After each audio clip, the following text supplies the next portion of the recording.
Bonsoir à toutes et à tous, et bienvenue dans Inside News. Nous sommes le 22 octobre 2025.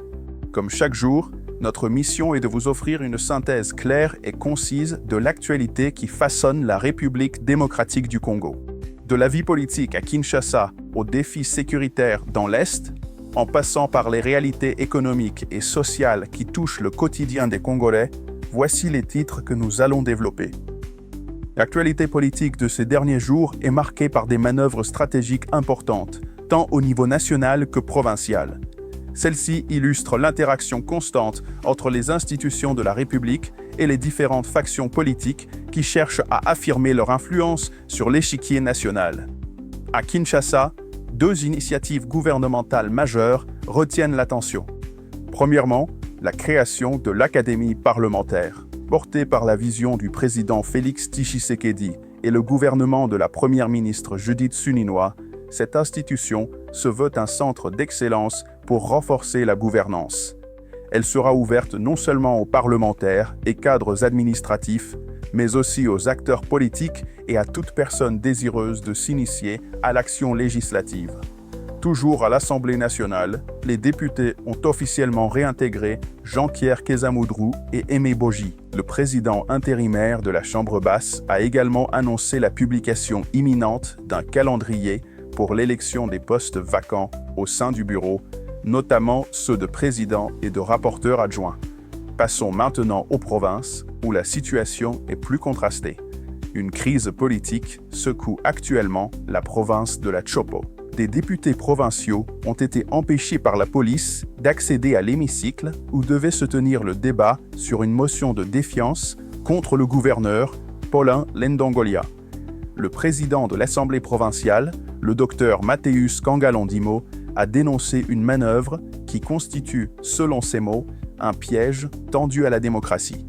En parallèle, des mouvements de jeunes de la même province ont lancé un appel au président Tshisekedi sollicitant son implication pour garantir la paix et annuler cette motion. Du côté des alliances politiques, le PPRD, parti de l'ancien président Joseph Kabila, annonce son soutien à la plateforme Sauvons la RDC, créée récemment à Nairobi sous la présidence de M. Kabila lui-même. La motivation de cette alliance est claire, le PPRD a déclaré qu'il s'oppose fermement à toute initiative du régime en place visant le changement de la Constitution. Dans un registre plus apaisé, une nouvelle positive nous vient de la province du Kasaï, où l'exécutif provincial et l'assemblée locale se sont engagés à travailler en étroite collaboration pour privilégier le développement de la province. Enfin, sur le plan diplomatique, la RDC se prépare à jouer un rôle central dans la région. Kinshasa accueillera le 9e sommet des chefs d'État de la Conférence internationale sur la région des Grands Lacs, CIRGL, le 15 novembre 2025. À cette occasion, la RDC prendra la présidence tournante de l'organisation avec des priorités claires. La lutte contre les groupes armés, la promotion du commerce transfrontalier et la gestion des ressources naturelles partagées. Par ailleurs, à Dakar, l'ambassadeur congolais a rencontré la chef de mission de l'Organisation internationale pour les migrations, OIM.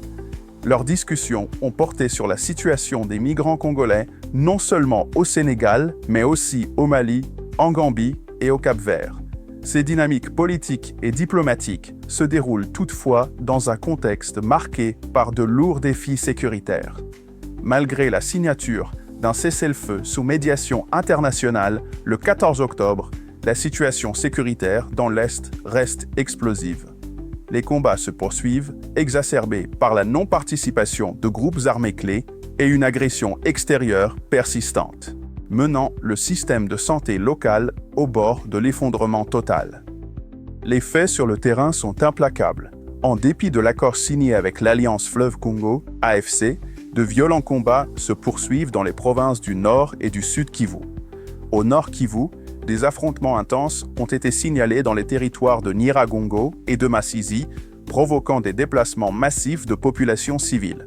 Au Sud Kivu, les combats persistent autour du parc national de Kahuzi-Biega. Une complication majeure entrave le respect de cette trêve.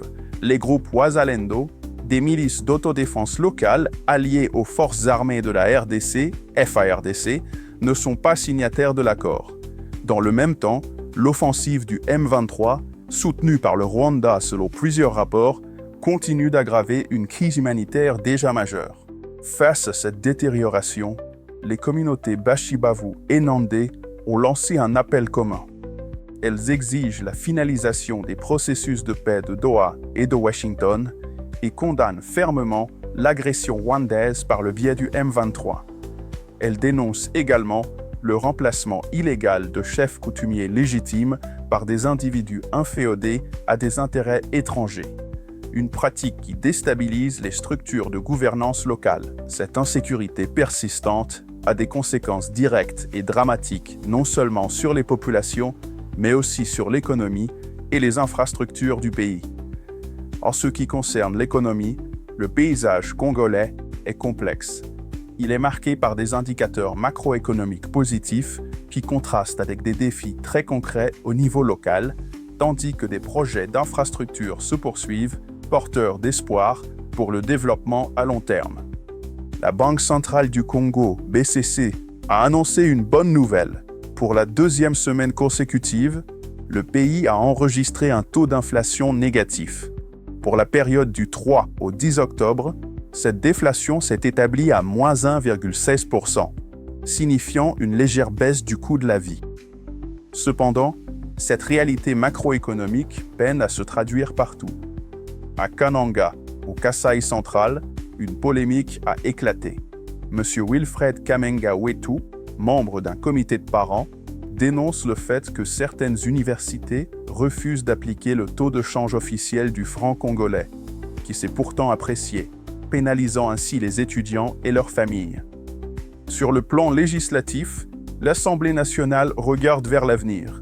Elle a déclaré recevables 2 projets de loi visant à renforcer les relations commerciales de la RDC avec l'Organisation mondiale du commerce, OMC. Ces textes portent sur la facilitation des échanges et la régulation des subventions à la pêche, 2 leviers importants pour moderniser l'économie nationale. Le secteur des infrastructures présente un visage à double facette. D'un côté, des avancées. Dans la province du Lualaba, l'avancement des travaux routiers sur l'axe Dilolo-Chichimba est jugé satisfaisant. Dans le Kasaï oriental, un projet de construction de la route Kabindan-Gandajika, longue de 220 km, est prévu en partenariat avec une entreprise ivoirienne. De l'autre, des défis critiques. À Kinshasa, une mission gouvernementale a identifié les constructions anarchiques comme la cause principale des inondations récurrentes. Le problème est concret. Les constructions illégales empêchent l'accès au matériel d'entretien, alors qu'un canal de drainage nécessite 3 à 4 mètres de dégagement pour le passage des engins. Pour conclure ce segment, un avis pratique aux habitants de Kinshasa. La Régie des fourrières annonce qu'un bouclage général des véhicules n'ayant pas de contrôle technique valide débutera le 3 novembre prochain. L'état des infrastructures d'une nation est souvent lié à celui de sa santé publique, un secteur qui fait face à une crise majeure. Le secteur de la santé congolais présente un tableau de contraste saisissant.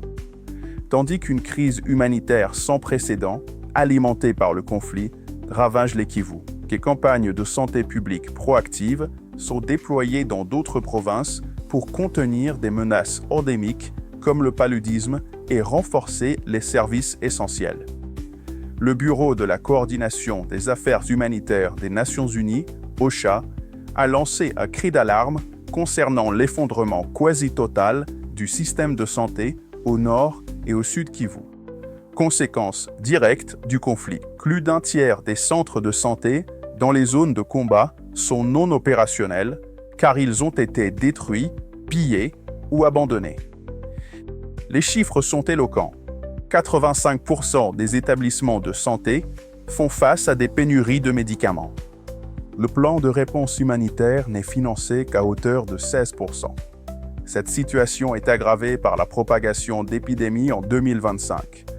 Plus de 8600 cas de choléra, 8000 cas de variole et 10 500 cas de rougeole ont été recensés. OCHA prévient que sans une aide accrue, plus de 6000 décès évitables pourraient survenir d'ici la fin de l'année, avec une augmentation potentielle de 40% de la mortalité maternelle. Face à cette urgence, des actions préventives sont menées ailleurs. À Lubumbashi, dans le Haut-Katanga, le gouverneur intérimaire, Martin Kazembe Chula, a lancé une campagne de chimioprévention du paludisme saisonnier. Elle cible les enfants de 3 à 59 mois dans 6 zones de santé de la ville. À Bunia, en Ituri, une nouvelle campagne de sensibilisation a été lancée auprès des communautés religieuses pour souligner l'importance cruciale du don de sang, afin de répondre à une pénurie sévère. Cette actualité sanitaire nous amène à examiner d'autres faits de société et les enjeux environnementaux du pays. La rubrique Société et environnement nous rappelle la diversité des réalités congolaises, entre des drames locaux qui suscitent l'émotion et des initiatives nationales porteuses d'un avenir plus durable. 2 drames ont endeuillé la province de l'Ituri. Dans le territoire d'Irumu, 2 jeunes garçons d'une même famille sont décédés après avoir consommé des boissons fortement alcoolisées. Une tragédie qui a relancé le débat sur la vente de ces produits dangereux. Par ailleurs, un étudiant en stage à Minova s'est noyé dans le lac Kivu. Toujours en Ituri, de fortes pluies ont provoqué la crue de la rivière Sona qui a inondé et coupé la route reliant Bunia à Kasseni. Perturbant le trafic et détruisant des cultures, en contraste avec ces perturbations, une initiative positive est à noter à Kinshasa. Un séminaire a été lancé pour valider 81 métiers verts. Ce projet s'inscrit dans un plan national visant à développer des emplois durables dans des secteurs comme la gestion des déchets, les énergies renouvelables et l'agriculture durable. C'est la fin de cette édition. Merci de nous avoir suivis. Pour des informations fiables et vérifiées, restez connectés à nos programmes tout au long de la soirée et de la journée de demain. Toute l'équipe se joint à moi pour vous souhaiter une excellente soirée. Bonsoir chez vous, selon l'heure et le lieu d'où vous nous suivez.